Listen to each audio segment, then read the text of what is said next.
প্রতিদিন এই রাস্তা দিয়ে দোকানে যাই, কিন্তু কোনোদিনও সেভাবে ভিডিও করি না। এই যে প্যান্ডেলটা দেখতে পেলে, এটাই হলো হনুমানতলার মানে হাওড়া সাকরাইল বাণীপুর হনুমানতলার প্যান্ডেল। এদের এই বছর 50 বছর পূর্তি হচ্ছে। আর এটাই হলো হনুমান মন্দির। জয় বজরংবলী, জয় শ্রীরাম। যেহেতু 50 বছর পূর্তি হচ্ছে, তাই এদের এবারে এখন থেকেই রাস্তায় লাইট দেওয়া শুরু হয়ে গেছে। প্যান্ডেলটা এবারে কিন্তু খুব ভালোই হবে।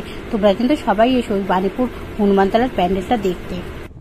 জানো তো, এই রাস্তায় কিন্তু প্রত্যেক দিন এত জ্যাম হয়। আর কি রোদ্দুর বলো তো, এই রোদ্দুরের মধ্যে যদি জ্যামে পড়তে হয় তাহলে কিরকম লাগে বলো তো। কিন্তু যাই হোক, আজকে কিন্তু রাস্তাটা ফাঁকা।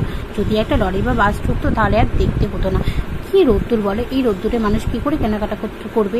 প্রচন্ড গরম, মানে বেরোনো যাচ্ছে না রোদ্দুর। আর এটাই শুরু হয়ে গেল কিন্তু আমাদের রাজগঞ্জ, হাওড়া রাজগঞ্জ সাকরাইলের বাজার। প্রথমেই কিন্তু পড়বে কতগুলো জুতোর দোকান, বাসনের দোকান, তারপরেই কিন্তু শুরু হয়ে যাবে কাপড়ের দোকান। এই যে দেখতেই পাচ্ছ, এখানে প্রথমে শুরু হয়ে গেল কিছু বাসনের দোকান, তারপরেই জুতোর দোকান, পরপর জুতোর দোকান, তারপরেই কিন্তু তোমরা পাবে পরপর কাপড়ের দোকান। আর এই মার্কেটটা কিন্তু অনেক বড়, যেটা এখানে প্রায় 200 থেকে 250টা দোকান আছে। ঘুরতে কিন্তু তোমাদের অনেক টাইম লাগবে, বেশ ভালোভাবে কেনাকাটা করতে কিন্তু অনেকক্ষণ টাইম লাগবে। আর এই রাস্তাটা কিন্তু জ্যাম থাকে সিজনে, তো কি বলবো, বিকালবেলায় যদি একটা লরি বা কিছু ঢোকে তাহলে তো আর দেখতেই নেই।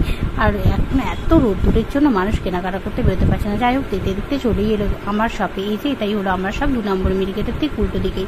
আর বলেছিলাম না, আমার দোকানে কিন্তু শুধু ব্লাউজ পাওয়া যায় না, আমার দোকানে কিন্তু তোমরা সুন্দর সুন্দর থ্রি পিস পাবে। আর এখন যে সুন্দর সুন্দর গ্রাউন্ডগুলো উঠেছে, ডেল্টার গ্রাউন্ডগুলো, সেই সমস্ত কিন্তু দারুণ কালেকশন পাবে। তো চলো, আমি আমার দোকানে চলে এলাম। তা এখন রাখি, টাটা।